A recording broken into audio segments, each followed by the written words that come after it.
I'll never forget the day I decided to go undercover at my own bank.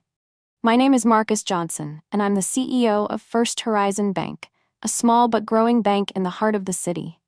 I've worked my whole life to get here, starting as a teller and climbing my way up.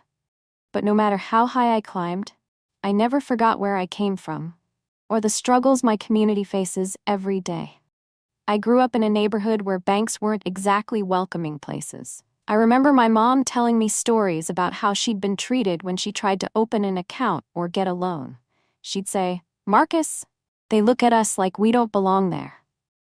Those words stuck with me. They fueled my determination to make things better, to create a bank that truly served everyone, no matter who they were or where they came from.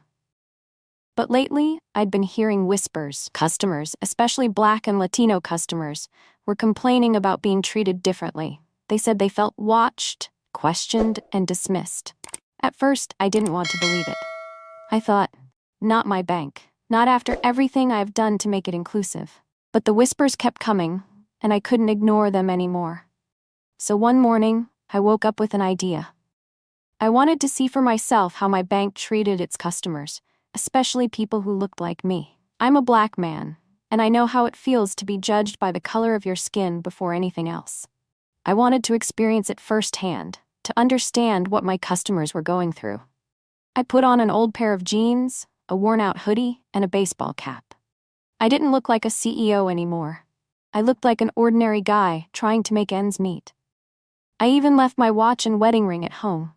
I wanted to blend in completely. I walked into one of our branches, the one in a neighborhood where most of the customers were Black or Latino. The moment I stepped inside, I felt a strange mix of emotions. On one hand, I was proud of the space we'd created, bright, clean, and welcoming. On the other hand, I couldn't shake the feeling that something was off. The tellers seemed friendly enough, but there was a tension in the air, like they were on guard. I took a deep breath and approached the counter. My heart was pounding as I handed the teller a withdrawal slip for $500 from my own account.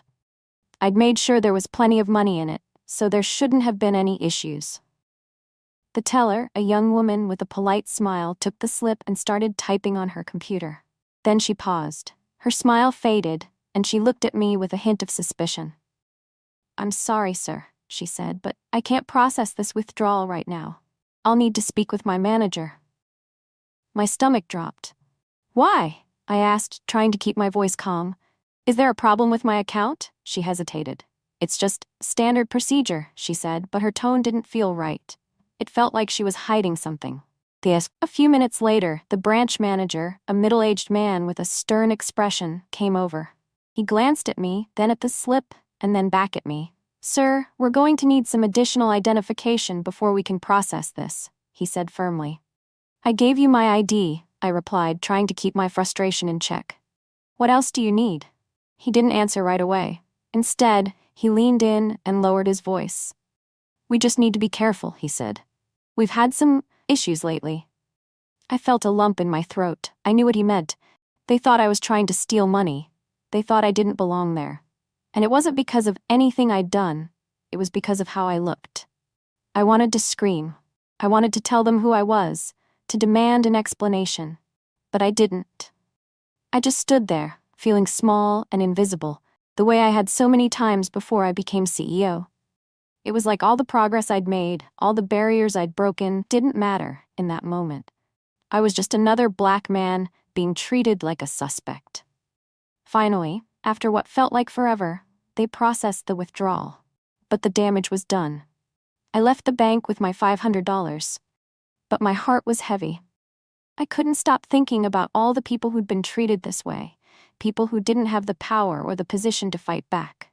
When I got back to my office, I called an emergency meeting with my leadership team. I told them what had happened, and I could see the shock on their faces. "This isn't who we are," I said, my voice shaking, "but it's who we've become, and we need to fix it."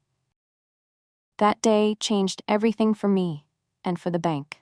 We implemented new training programs to address unconscious bias. We hired more staff from the communities we served, and we made it clear that discrimination in any form would not be tolerated.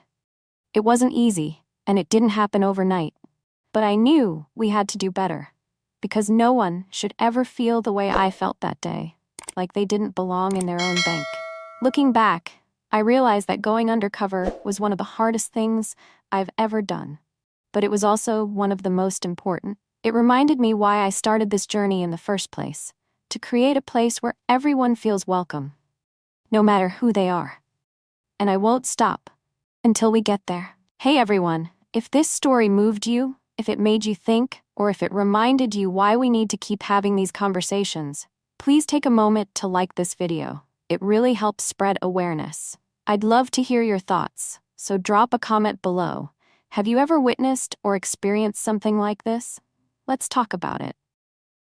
And if you believe stories like this deserve to be told, make sure to subscribe to the channel. We're here to share real, powerful stories that need to be heard. Lastly, share this with your friends and family. The more people who see this, the more we can bring awareness and change. Thank you for watching and being part of this journey. Let's keep pushing forward, together.